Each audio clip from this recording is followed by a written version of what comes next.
Ali Quora didn't wait for court orders. He did not need a badge. If you were a thief, a kidnapper, or a killer, he came for you, and most times you wouldn't even see him coming. This was not a movie. This was real life in northern Nigeria.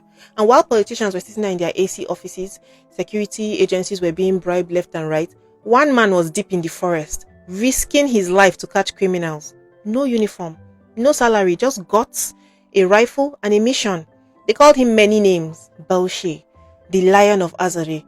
One of his former classmates even said that he was not fully human, that he was half human, half jinn. Because how else can you explain a man who could track bandits through the bush, sniff out hideouts, bring down armed gangs all over the north, sometimes before even the police knew what was happening? Ali Quora was born in Azare in Bauchi State, and he started hunting from a young age. But he was not hunting animals, he was hunting humans, robbers, kidnappers, terrorists. And he didn't just chase small thieves, he went after the worst of the worst. One of the most famous stories was his battle with a notorious highway robber called Alain Barkeji. This was in the late 90s. That one was like a full action movie. Barkeji had been terrorizing people around Azare, robbing them at gunpoint. See, Ali chased him through the forest, across villages, finally caught him after a shootout. But the gist is, after Ali handed him over alive, the police claimed that Barkeji died trying to escape. And Ali was like, escape? With a broken leg and no weapon? This man didn't hold back. Even though he worked with the police, he didn't trust them blindly. And he used to say that unless security officers started fearing God and doing their jobs right, criminals would keep growing stronger. And he didn't just say it behind closed doors. He took it straight to the top.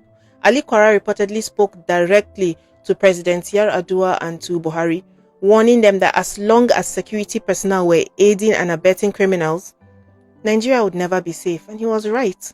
Nigeria's security situation was and is still a mess. So a lot of communities just started calling Ali Quora directly. State governors would even send for him when their own police have failed. When ransom money disappeared, when women were kidnapped, when entire towns were being terrorized, they would call him and he would go, no questions asked. In one case, Ali and his team, they recovered 43 rifles hidden inside Bora Forest. Another time, he helped arrest a ring of kidnappers in Ningi and he recovered ransom money and phones. He even exposed this was a major scandal where some NSCDC and military officers were caught selling arms to criminals. Like full uniform officers secretly giving weapons to kidnappers. And it was Ali that exposed it. He was not scared of anybody.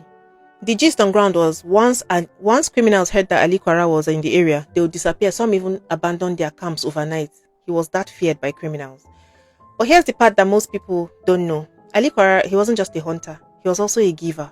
In his hometown of Azare, he gave out grains, sacks of grains to widows and orphans, over 500 bags in 1 year alone. He built houses for relatives, paid school fees. If you were hungry and you came to his house, he would feed you. If you needed help, he would help. No long talk. People said he feared no man, no beast, that he could walk into a den of lions and walk back out like it was nothing. Whether that's gist or not, what we do know is this man had courage that most people can't even imagine. No PR, no fame chasing, just results.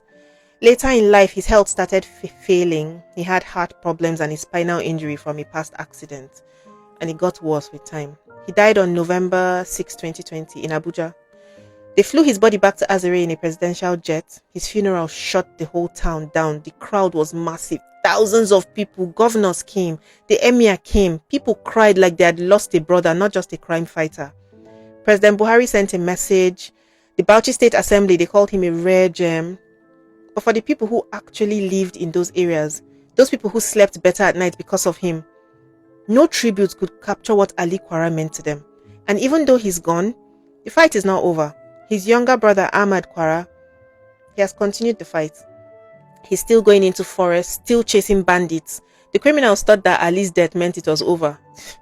But the Quoras are not done yet. Ali Quora, the man who didn't wear a badge, but still scared every criminal in northern Nigeria. Not perfect, but a real life hero. Thank you so much for watching this video. If you like stories like this, please follow me. I tell these stories all the time.